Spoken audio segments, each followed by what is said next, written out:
I've got a few friends who came for the first time, and I've tried to explain what it's like.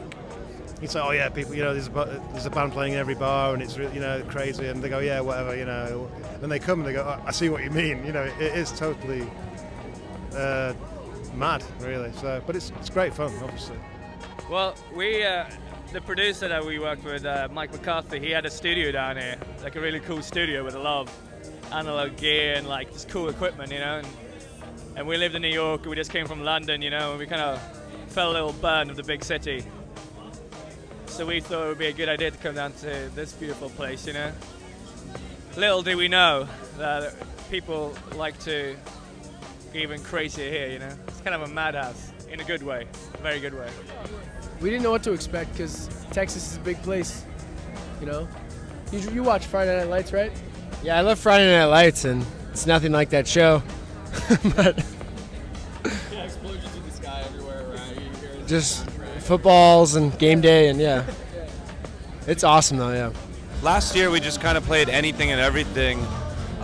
We played like a million shows, and this year we kind of like learned to just kind of take it easy and luckily we've been touring so much that like we were able to like kind of pick and choose a little bit. I think a really good thing to keep in mind when bands are starting out is don't be afraid to do something that you think you might be above. I mean, for the past 5-6 years, we've been out on 6th Street wearing cardboard sandwich signs with Sharpie written on them, free hugs and music from Quiet Company.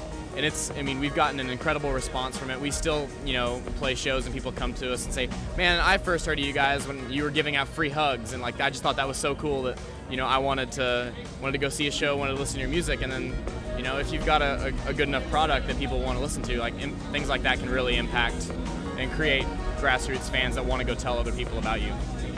We've always been working together for years, and we just wanted to kind of,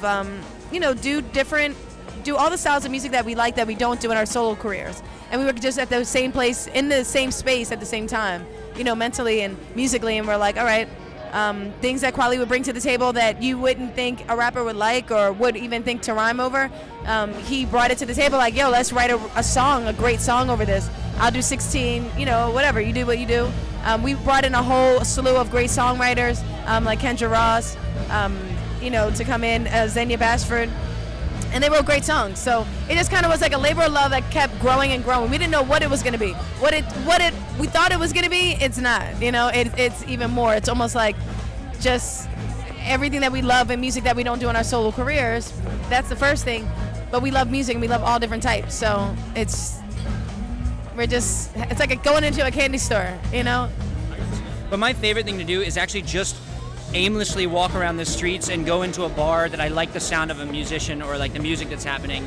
And I like that because that's such an innocent way to discover new music. And I would also want someone to do that to our bands, So that's my favorite way to go about South by, So that's what I would promote. If you come to South by, have the shows you want to see, but also just like take a chance and go into a random, club and see a random band of, who cares what. If you like it, you like it. So.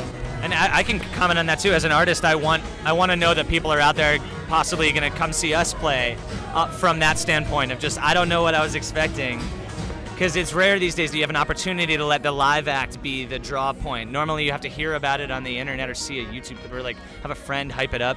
But like to just raw, I heard something great in my ear and then went and investigated. And that thing you heard in your ear wasn't a studio record or anything. It was a band playing live. Like that is really like what's cool about South by, because it's just an overwhelming amount of that. You can't escape it. You have to lean into that or resist it. You can't be in the middle. It's like one or the other.